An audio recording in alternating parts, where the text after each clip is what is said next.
A new updated commentary for the Fourth Geneva Convention is now available, the next in a series of commentaries from the International Committee of the Red Cross. But what are these commentaries and what is the Fourth Geneva Convention about? The four Geneva Conventions of 1949 are core treaties of international humanitarian law, which seeks to limit the effects of armed conflict. The ICRC's commentaries serve as practical reference tools to help practitioners and scholars understand the Geneva Conventions and how each provision is interpreted and applied across the globe today. More than 75 years have passed since the conventions were formulated. Since then, the world has changed in ways the original drafters could not have predicted. Technologies have progressed and international law has developed.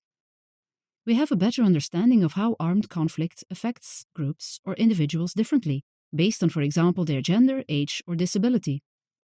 In particular, children affected by armed conflict are entitled to special respect and protection. Each of the four conventions protects a specific group of people in international conflicts. The Fourth Geneva Convention focuses on protecting civilians. Here are 7 crucial ways it does so. Humane treatment. The Convention requires that civilians be humanely treated. It specifically prohibits abuses such as torture and sexual violence, and includes positive obligations like ensuring access to healthcare, food, and other essential goods. Non-discrimination. Protected civilians must be treated equally, and no adverse distinction may be made based on, for example, race, gender, religion, or political opinion. Protection of hospitals. Parties are required to protect hospitals from attack and facilitate their functioning. Restrictions on detention. The Convention restricts the possibility of detaining civilians or limiting their movements.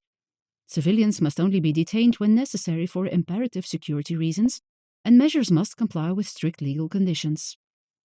The Convention imposes protection for detainees, including detailed requirements for their living conditions.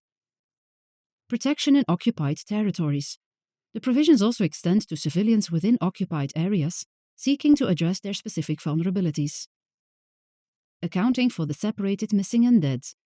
The Convention sets out a system for registering and sharing information about protected civilians to prevent disappearances and fulfill the right of family members to stay in contact and know the fate and whereabouts of their relatives. The Fourth Convention protects the work of the ICRC and other impartial humanitarian actors. Parties to an armed conflict and neutral states must allow and facilitate ICRC activities, including visits to protected civilians. This gives you a snapshot of the Fourth Convention. Comprehensive details can be found in the updated commentary, which is now available online, on the ICRC's IHL app, and in your local law library.